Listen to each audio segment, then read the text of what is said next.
Hello, everybody, and welcome back to the Amazing Race Rewind podcast, the podcast where we rewind back in time to watch the earliest seasons of The Amazing Race for the first time. My name is Andrew. And I'm Jill. And we're here to kick off season 2 of the show. Woohoo! With our thoughts on the premiere episode of season 2 of The Amazing Race, airing March 11th, 2002. Yeah, I will also add that this is the first time, I don't know if you guys were able to tell, but this is the first time we're recording in person. So last season, we recorded actually on 2 different continents. I don't know if you could tell. So it's very weird. I'm actually sitting across from Andrew for the first time. Yeah, this is no longer a multinational podcast. An international podcast. It's just national. Yeah, we're local this year. So yeah, shall we get right into episode 1? I think so. I don't have any prior comments to make. Get right into it. Well, first of all, what are your just general thoughts on this episode? There was just a lot of exposition, I feel. Yeah, it was very minimal in tasks, I would say. And I know we paused it. We watched it together too. First time we've done that. So that was kind of fun. But the 10-11 minute mark, they were still driving. So it was a lot of nothing, I'd say, but it was interesting. Like there's potential and there's character and there's personality. Yeah. I have a note. The teams coming on definitely knew how to market themselves a little bit better.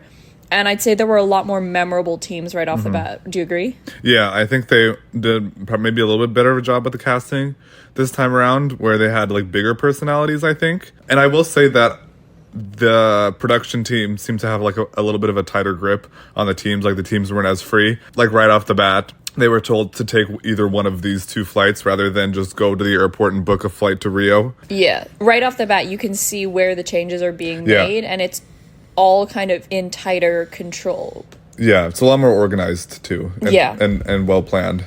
And bigger budget, because, getting right into it, right off the bat, Phil is in the middle of Nevada, and the teams are being flown in by helicopter, and that's how we meet them. Yeah, as opposed to last season when they were all just on one singular bus. We're all getting flown in on helicopters now. The CBS money's really, really coming in here, season 2. Absolutely, yeah. And then we meet the teams. Well, first of all, I think the starting point of a desert in southern Nevada is really strange. It is, yeah, kind of middle of nowhere. And as we kind of already mentioned, it just leads to a long segment of driving because they are told to go to the airport in their first clue. So it's a very picturesque first scene, but I definitely say the convenience of starting in Central Park, as last season, is much better. Yeah. Okay. So yes, we get introduced to the teams, and one thing that I noticed is that there's a lot more family teams this season. We have the first ever brother-sister team on the race. We have twins. We have sisters. We have a mother-daughter pair. But overall, we have a pretty well-rounded group of people, I feel. We do, yeah. I'd say, I don't know, was it you that made the comment last season about how there was no brother-sister teams, which was really rare? And they kind of all of a sudden went, I don't want to say overboard with that, but yeah, we've got at least 3 sibling teams. And there are definitely some similarities in casting to last season, but they're also kind of taking in a new direction. But I think that comes back to what we brought up earlier, is that they really looked at personality here. Yeah. There are definitely parallels. Like you could tell they were trying to get their Frank and Margarita moment with Tara and Will here, who are a separated couple who are friends, but are trying, I don't think they're trying to reconcile, but they're... No, I think that might be the same ilk. Yeah. Sure. Well, yes. Okay. And then also with Deidre and Hillary, you said Emily and Nancy vibes, which... Yes. Literally just means mother and daughter, but... Well, they did say in their intro that Hillary was a little bit more impulsive and a little bit more, has that young energy, whereas Deidre prefers things to be more planned and not as impulsive. That's true. That's fair. So, yeah, I just have the teams written down here. Do you want to just give quick thoughts on everybody? I think so, if you can even remember. Okay, so for the first team we get introduced to are Blake and Paige, who are siblings, and they're from Texas. Yeah. First ever brother-sister team on the race. They had a big showing. I think they were showed a lot this episode. They're one of the ones who I definitely saw the personality coming through in. Again, their casting team went big. Yeah. And I think these two, I think they're going to be around for a while. I agree. Yeah, I think, while they're young, I think they do have a good shot of doing well. Yes. And, yeah, they didn't win this leg, but they were about to, but then they got lost. But well, spoilers. Oh, yes, sorry. Whatever, we're here. We're here. And then next is Hope and Norm, which are parents. They're completely normal people, it seems to me. Married for 15 years. Do you remember them? Not particularly. Yeah. They just seem like your normal everyday couple. They live in the suburbs. He works a corporate job, I feel. Yeah, they're nice. Yeah, they're nice people. They have wine and board game night once a week.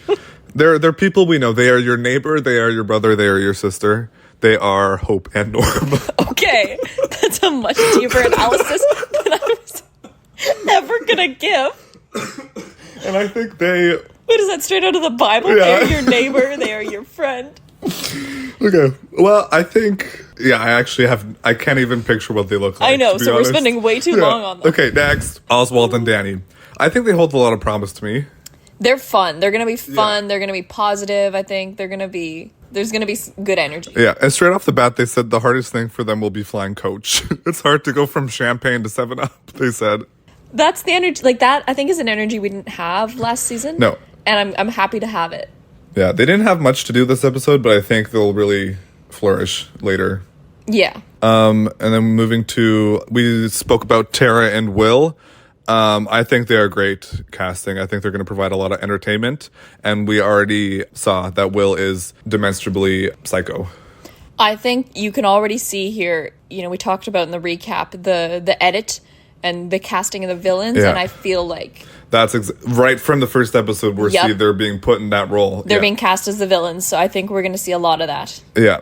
And I think the casting team also really loves a will they, won't they type of situation. And that's what they are because they're formerly married but now separated. So... Well, you got to hold on to tension. You got to have tension. Yeah. That's what makes it work. Especially with all these family teams, which they said, and which we talked about in the recap episode, that the casting team for the first season, they didn't really like family teams because they didn't provide any drama because they had good relationships already. Well, in a family, you fight, you have a big... You blow up, but... Nothing's going to change about your relationship. Mm-hmm. Which is the case for Deidre and Hillary, our mother and daughter, Nancy and Emily, part 2.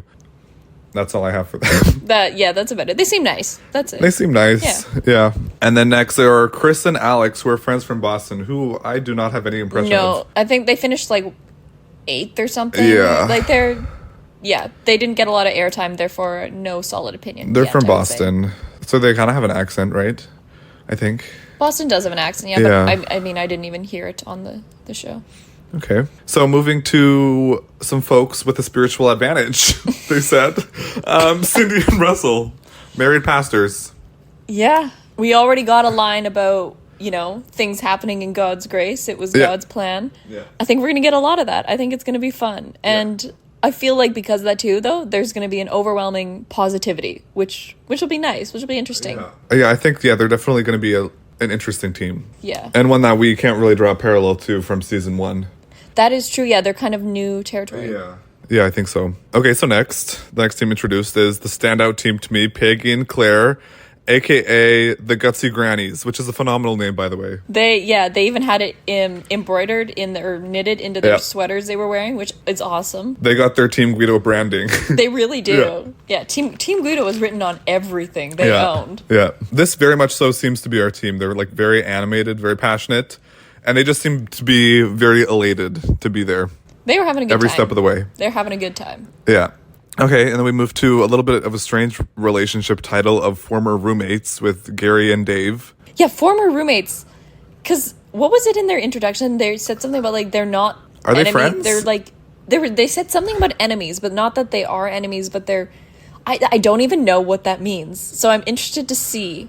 Yeah, it's that's usually not a title that a team has on The Amazing Race, is former roommates. Yeah, because. I don't know what to make you guys you can't call yourself friends, so you're former roommates?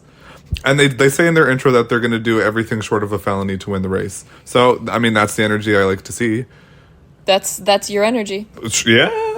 And to me, Gary and Dave, they gave first boot energy while I was watching this. They gave what? First boot. I thought they were going to be out of here first. Oh. For some reason, I just had this feeling, but that wasn't the case. No. And then The next team here is introduced to us as an outgoing athlete and her sister. That is a direct quote. Yeah, I feel bad for her, for the sister. Like, literally, your personality is being defined by your sibling. That's... Yeah. Yeah, this is Mary and Peach we're just talking about. I think they could be a fun team. They had a little bit of a spat on the beach. They did? Another siblings duo, two sisters. Yeah. And then another sibling duo is the final team here, Shola and Doyin, who are twin brothers, who I also do not really have much of an impression of. Identical twins, yeah. I mean, they did well. They're younger. They seem very active. I think they're gonna do well. I think they're gonna be around for a while. I agree. And we didn't see a lot of them at all in this episode, but I feel like in the coming episodes we're gonna see a lot. Yes, I agree. I feel like I can see a lot of these teams going far, which obviously isn't the case, but I think a lot of these teams hold promise to be good characters for the season. Yeah, more so than last season do I see potential in these teams, which makes it good, which makes a good race. Yeah. Because I think, as we mentioned, pardon me, I think we mentioned before, we had done predictions off the bat in episode 1, and we were pretty accurate in terms of just reading the teams in season 1, but that's because there was a more limited range, I think. Well, and last season, the teams that were at the front stayed at the front the whole time, so I guess it was easier to predict in that sense. But I don't know about this season. I'm hoping that it's a little bit more dynamic. I think it will be. I just have a feeling, but I think after 2 or 3 episodes, we'll be able to tell. Because, I mean, last season, almost without fail, every episode, Rob and Brennan, Frank and Margarita were somewhere near the top. Yeah. So I guess with that, those are our teams. Yeah, and we start the episode. And we say hello to Phil for the first time in season 2. Hello to Phil in the middle of the desert. Nevada, USA. Yes. Was he wearing a trench coat this time? He was not. Oh. He was just wearing a regular coat, I think. So, yes, they are told to grab their bags and get into a car and drive themselves to the Las Vegas airport. I like them having to self-drive right off the bat, because it kind of tests the teams, I think, and it shows their dynamics and how they're going to work together. It does, but as we mentioned before, it goes on for a long time, which I feel like that was a not dangerous move, because obviously the show did well and people knew they wanted a second season, but to have, like, you're at the 11-minute mark in a 40-minute episode, and teams are just still driving, to me, you didn't get a good sense of personality or character. You weren't able to kind of latch on to any of the teams. It was interesting choice. Yeah, because I guess they're still kind of just giving their generic intros at this point. There's not really anything extravagant going on there. Yeah, no. I will say, though, there was a beautiful shot of the cars driving in the distance, because obviously it's over such a long distance, and I'm going to bet it was a really long lens on there, on the camera, but it was just the cars driving towards the camera, and there's like the mirage and dust in the background, and the cars are weaving around each other, because they're on this massive field of a desert. It was a great shot. Field of a desert.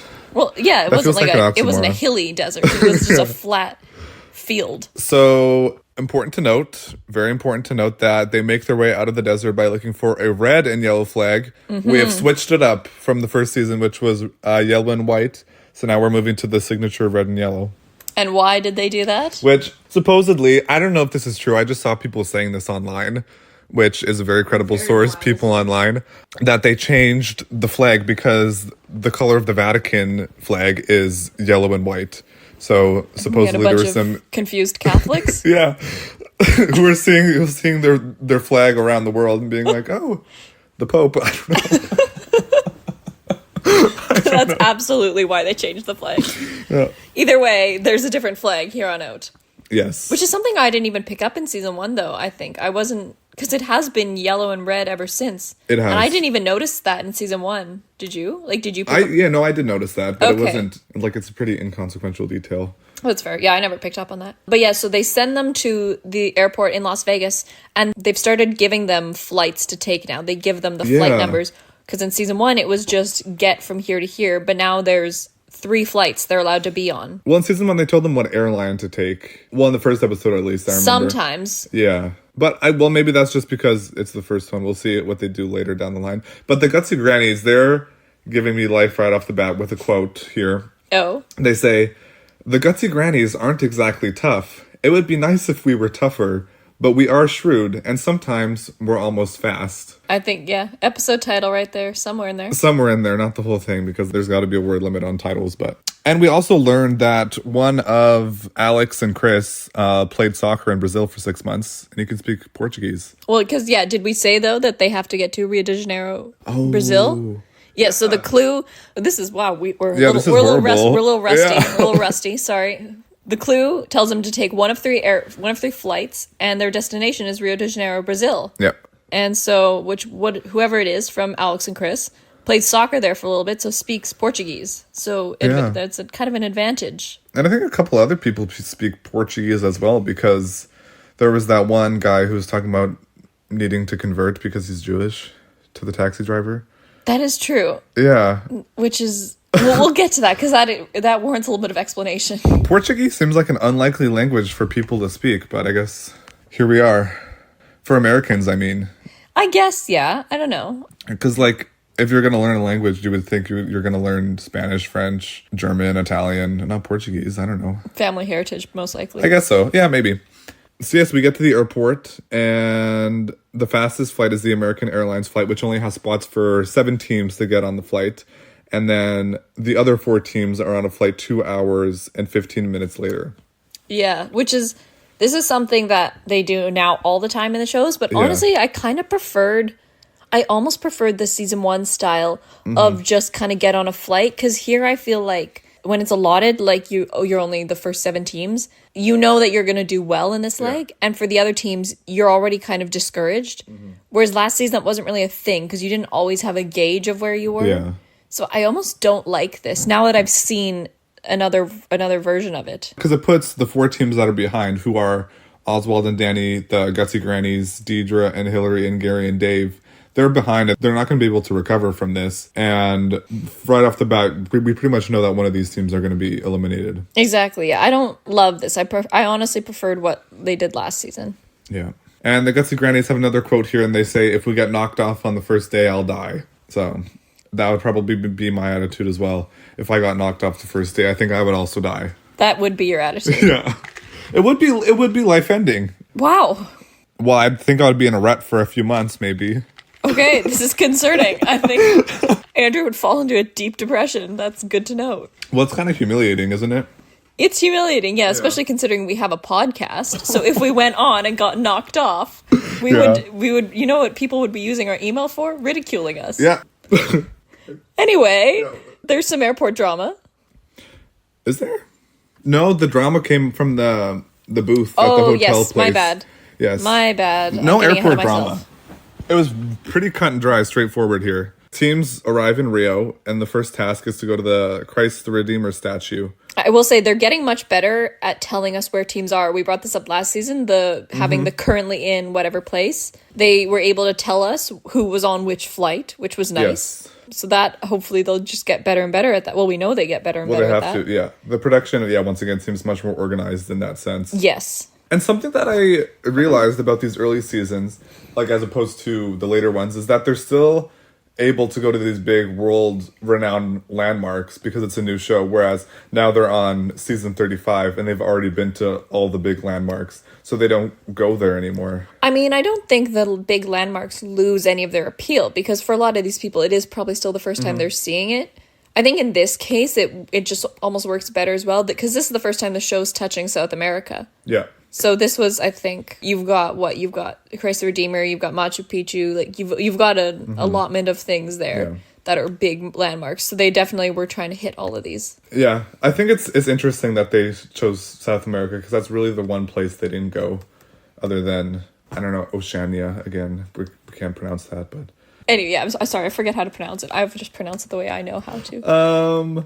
So yeah, Peach got motion sick on the drive up the statue. But Mary and Peach, they do get there in first place. And yeah, this is where we see the little place markers, which is great to see. And I have here the second flight arrives at 1:15 p.m. Okay, so yeah, let's talk about this now. So Gary from the former roommates team, when they're on their in their taxi to Christ the Redeemer, he tells the taxi driver in Portuguese that he wants to that they need to go fast because he wants to convert because he's Jewish. So it's important that he sees Christ the Redeemer. Yes, so he can convert. So I guess that's motivation for the taxi driver to be quick. I think that's called manipulation. So, I guess I'm not really sure what the goal was here. to get the taxi driver to go fast, but what an odd approach to it. Very odd approach. But I mean, maybe he knew, he was really thinking meta here, 4D, break the fourth wall, he's going to be a good TV moment. You know, yeah, do it for the camera, get some airtime. Yeah. And maybe he just wanted to show off his Portuguese speaking skills. That's what he chose to say? Yeah, that's the line that's going to do it. All right. Well, it did do it. He got on in the air. So this task is they walk up the stairs and grab a clue. They open the clue. It's cool enough. Yeah. Yeah, and then they get the clue, and then they're told to go kiss Fat Maria, which is a tree at Paqueta Island. So they have to go down, get a boat, and get to the island. So something interesting about the boat is that Cindy and Russell, who are the pastors, they somehow make it on a faster boat. Because, unknowingly. Like, they didn't plan this. Well, it was the power of Christ that planned this. That's true. They get on this speedboat, and their boat's speeding ahead of the boat with most of the other teams on it. And they say it's in God's grace that this happened. That it is. Because they went to the northern dock, and then the boat that most of the teams had, the slower boat, got there first. So I thought Cindy and Russell were at the wrong dock, or were going to get on the wrong boat and go in the wrong direction and be eliminated. But this worked out for them. You know, they were lucky. And they get to Paqueta Island. And everybody seems to find the tree without fail. There's some of them are led to it by locals, but no immense difficulty. Yeah, not at all. So everybody goes and kisses Fat Maria, and then they're told to go to the Lido Hotel and go to the ticket booth for Ila tours. And they have to sign up for a boat the next morning. And there's 2 boats, 8 o'clock and 8:45? No, I think there are actually 4 boats, and each are 45 minutes apart. Okay, but the most of these teams are fighting to get on that first of the 2. Yes. Yeah. Exactly. And we get these people, everybody's trying to look for the ticket booth, and it's very hard to understand what's going on because we're meeting all these teams, we don't know who these people are, and there's some commotion at the ticket booth. Yeah, there's a little bit of animosity here. Yeah, so I think what happened was Tara was at the ticket booth from Tara and Will, and was calling for Will to come, but Will was nowhere in sight, and then all the other teams came, and then she wasn't able to get the ticket because Will wasn't there. And then there was some particular tension between Will and Blake because Will and Tara thought that they should be on the first boat because Tara was there first, but it was a whole thing. That's not the rule of the race, that you gotta be with your teammate. Yeah. It was a little bit volatile, and after the fact, Will was lecturing Blake about what he did was wrong, and he told him, he goes, "You don't have any language skills, you haven't traveled as extensively as I have, so there," and walks away. You can definitely see, I know we said this earlier, but the villain, they're already really trying to cast this. But could you imagine telling somebody that you just met 5 minutes ago that they don't have any language skills and they're not as good as you because they haven't traveled as extensively? Yeah, that's kind of psychopathic behavior, but I'm here for it. It's bold. Yeah, it's bold. But the other interesting thing, and this isn't as interesting as drama, but they're told to stay the night already, which I think on the first leg is kind of weird because they, sign up for this boat, but then they just have to sleep there till the next morning. I feel like that kind of loses the momentum of the first leg almost. Well, I mean, it's probably evening at that time, don't you think? I guess, yeah, it's getting late. That's fair. Yeah. I don't know, it just seems odd.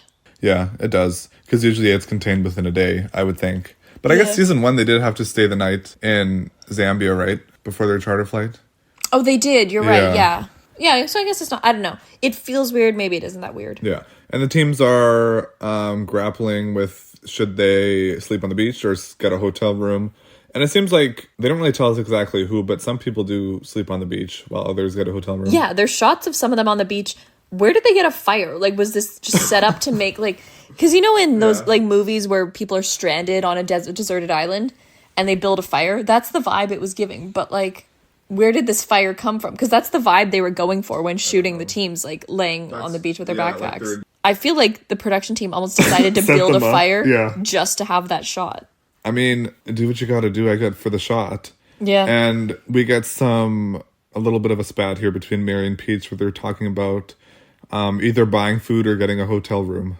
And they're talking about how they didn't eat all day. And you made a little comment while we were watching saying that, yes, we're buying food, where we don't need to sleep in a nice room. I think, here's where I approach from, is one of the worst things that could happen on the race is that you get physically sick. Like, being tired is one thing, but to get physically sick is like the worst thing that could put you behind. Yeah. So spend the money on like good food that won't make you sick and that will keep you healthy. And that'll give you much better advantage, because you can sleep on the plane. You can sleep on a boat.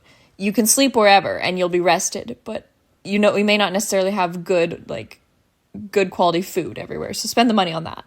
Yeah, that's true. But I mean, also, I think getting a good night's rest is important. It's important, and but sleeping, if you're tired enough, you can sleep anywhere. I agree. I think I would also go for that, and I think I would be fine sleeping on the beach. And that's more of an experience anyway, sleeping on the beach. Exactly. Do it for the You're plot, in Brazil. I guess. You're in Brazil. Say I slept on the beach in Rio on the Amazing Race. Yeah, exactly. So, yeah, and then during this little exchange between Mary and Peach, one of them just goes, "And I don't even like you." And it's like, where did that come from? Sisters? Yeah. Okay. Says someone with no full siblings. Yeah. So we cut to the next morning, and the teams are taking their boats. They have to take a boat back to Rio, and then take a gondola up Sugarloaf Mountain, which is an excellent name for a mountain. Sounds Absolutely like a cat. incredible. Like, Sugarloaf. Like yeah, sounds like a good cat name. And each boat is 45 minutes apart. So the first boat is actually 2 hours and 15 minutes ahead of the fourth boat. Yes. And yeah, everybody who was on the second flight are on the third and fourth boats. The fourth boat is all second flight people, but Oswald and Danny managed to make it on the third boat to get ahead a little bit. So, and they're brought to Sugarloaf Mountain for a detour. A detour, first detour of the season. And has it changed since last season? I promise we'll shut up about this soon enough, but we can't keep harping on it, but they just keep building their detours this way. Yeah, they do. I think it was a little bit better, actually. I thought it was, obviously Mountain is going to be so much better, but the Gutsy Grannies kind of proved us wrong, because they did the beach one and they were still in it. I thought they were going to be out after that. Yeah, no, the options were better, and I feel like there was more personality to each one. Yeah. It wasn't just go to Foucault's Pendulum. I will never stop talking about the detour. But there's actually two, but whatever. So the detour options are to... Mountain and beach. Yeah, mountain and beach. So the mountain option is you have to rappel 590 feet down Sugarloaf Mountain. Or for beach, you can take the gondola back down the mountain. And then you have to find a woman along the Ipanema beach who inspired the song The Girl from Ipanema by using a picture of her. Yes, and she's by something like Lifeguard Station 9 or something. Like, they know where she is. Oh, I didn't know they told... Okay. I thought that's what I heard. I don't know. Because I looked up what 9 is in Portuguese, because I wanted to see how similar it was to Spanish. Is it similar? I think it's like nueve or something. In Spanish, it's nueve. Okay. Yeah, so here I thought... I would have said it's obvious to do the mountain task, but I don't know. The Gutsy Grannies, they did the beach one, and it worked out for them. I'm going to be real, though. As we were watching, I didn't make this comment to you. That's why I asked Chloe when we were there, because I didn't want to ask you what you would do. Well, yeah. But I know that we would end up doing mountain, because I know that I would be terrified, but you would make me. Yeah, absolutely. Because I think it is the faster option. It is the faster option, and we're young, we're agile, and... YOLO, sure. Yo, rah, you only Amazing Race once. Ro. You only Amazing Race once, yeah. YOARRO. Let me type this out. You only Amazing Race once. Okay, no. Yoaro? Yoaro. You only Amazing Race once. Yoaro. So yeah, that's my mindset going into it. Yeah, no, I would not want to do the mountain, but I know you would be like, we're doing it. Come on. It's fine. We're doing it. And I would just... It's for $1 million. Yeah, and it's not a particularly hard task. It's just more of terrifying. And some of these people, the way they were going down the mountain, they were kind of stumbling all around and looked like they were just falling down the mountain. Yeah, and I mean, I've never rappelled, but I've rock climbed, and I kind of know how to rappel somewhat. Yeah. So I feel like if you've done it before, it wouldn't be as challenging. But I mean, it's also not like a flat... No, it's got face. There's a lot of different textures going on there. It's got a little bit of a slant, which is nice. Yeah. And there's, I feel like it would be fine. So yes, everybody does the mountain detour except for the Gutsy Grannies, who go to the beach, which I thought was going to be a death sentence for them, because they were already in last place at this point. But they did okay, and they had fun doing it, it seems like. They had fun doing everything. Yes. From here on, I think here's the thing. From here on out, it was basically just get to the pit stop, because there's so many teams, and they didn't do a great job of tracking them to the pit stop, I feel like. Not but really. That's just... I was confused. The nature of having so many teams. But we do kind of see teams 1, 2, and 3 arrive in a good order. In a good succession. Yeah, so they have to go to the pit stop, which is Toko Rime Yacht, and they have to spot it from Yurka Beach and then figure out a boat to take them out. And a few teams decide to kind of do it as a group to pool their money, and they get a private charter or something. Yeah, get a boat. This is kind of an interesting concept of you have to figure out how to get a boat to go to the pit stop. Yeah. Tara and Will just talk to a fisherman. Do they? Aren't they the ones that talk to a fisherman? Like, they just are walking there and there's just kind of a guy and they just ask him. Yeah, they're like, it's only a couple miles or whatever. Yeah. But speaking of them, they had a kind of a weird thing, hold on, that I forgot to mention, where it was just kind of a throwaway thing, but where they were in a taxi, they were going to Sugarloaf Mountain. There's a scene of Tara and Will. They said that they made a friend on the plane who speaks Portuguese, who they then called in the taxi cab and then used them to give the taxi driver directions. Oh. Which is wild. I feel like that's not allowed. Yeah, I don't That's like, have you ever seen Cash Cab? Yeah, of course. Yeah, like, you know, where it's like call a friend or talk to someone. That's what they did. That's literally what they did. And how is that not prohibited? Well, and the fact that they would have to ask the taxi driver to use his phone because they don't have phones in this. Exactly, yeah. I mean, and what we learned, like, from Robin Brennan last season is you can't buy a phone off of somebody.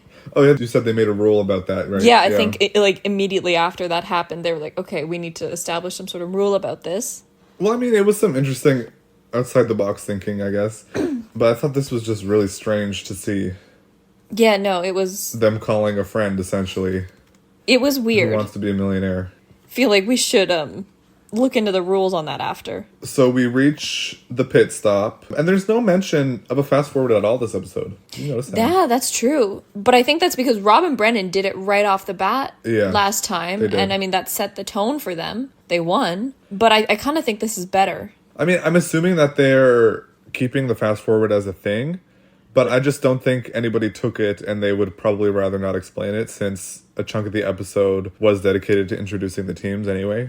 Well, because, I mean, season 1, they did that thing where everybody had to fast forward every leg. And they don't do that now. It's only some legs. So I wonder if they've started incorporating this. Maybe. We'll have to see. We'll see, yeah. We'll see in the next episode, I guess. And also, something that's different here is that Phil is at the mat to greet everybody. That's true. Last time he wasn't. Yeah. So I was thrilled about this. He's spoken about how in the first season he wasn't happy that he wasn't able to be at the mat. To greet everybody, so he got his way this season. Which, good for him. That's like, he should.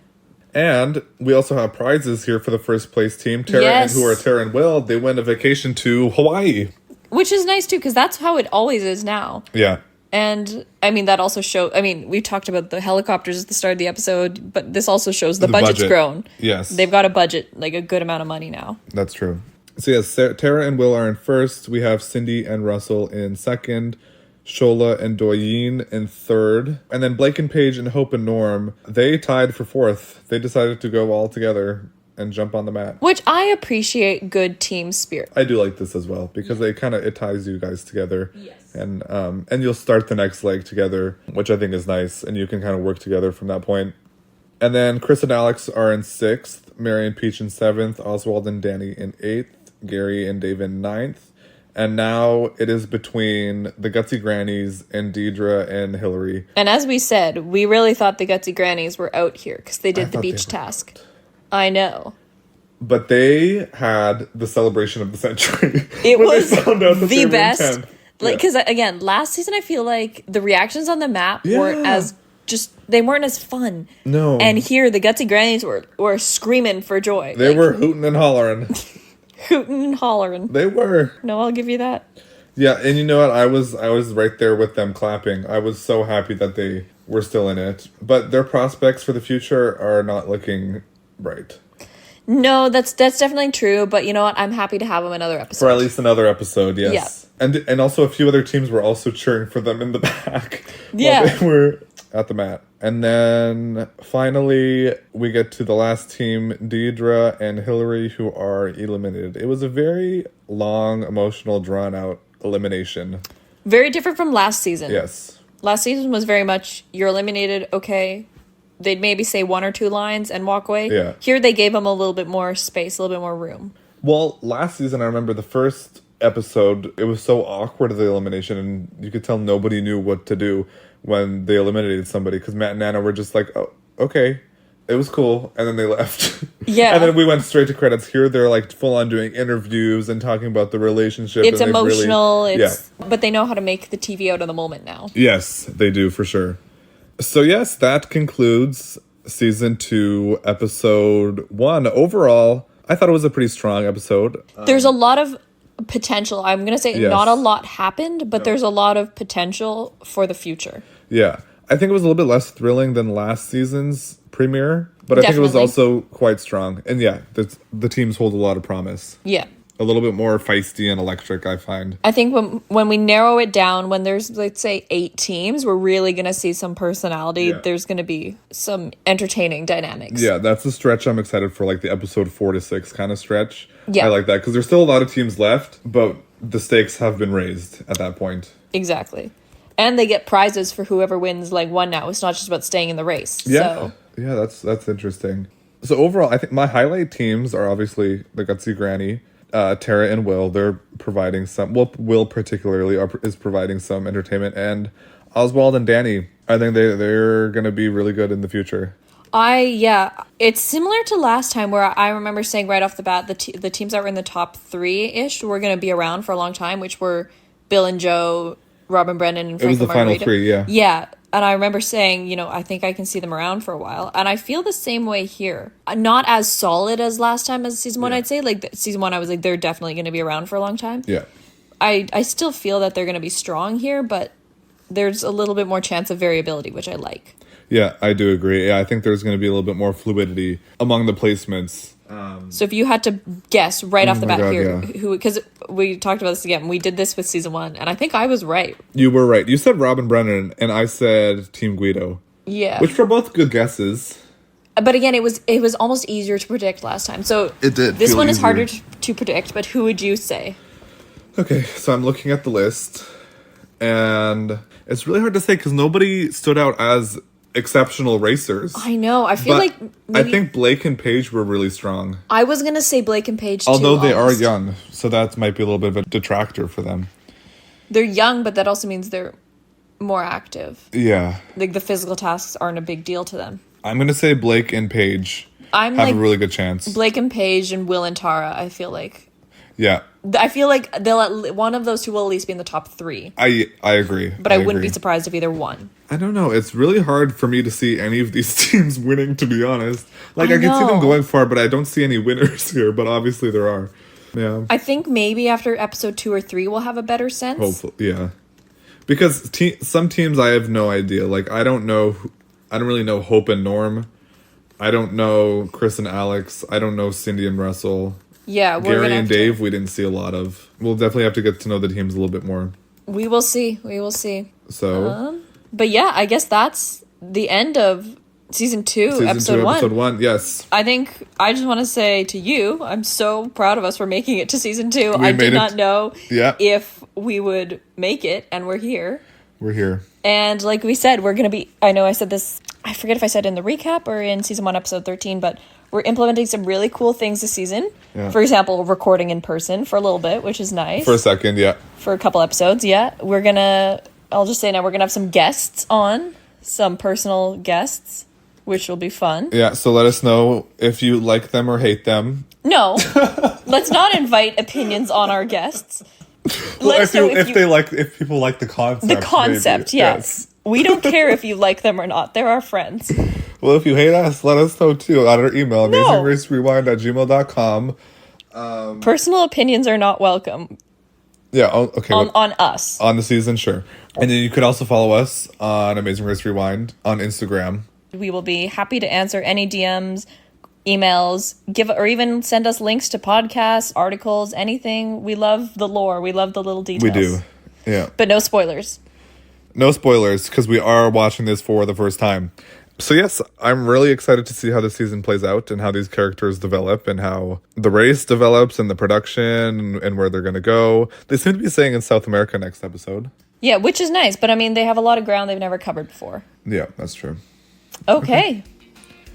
So that is it for us. We'll see you next week. Season 2, episode 2. Thank you so much. Bye.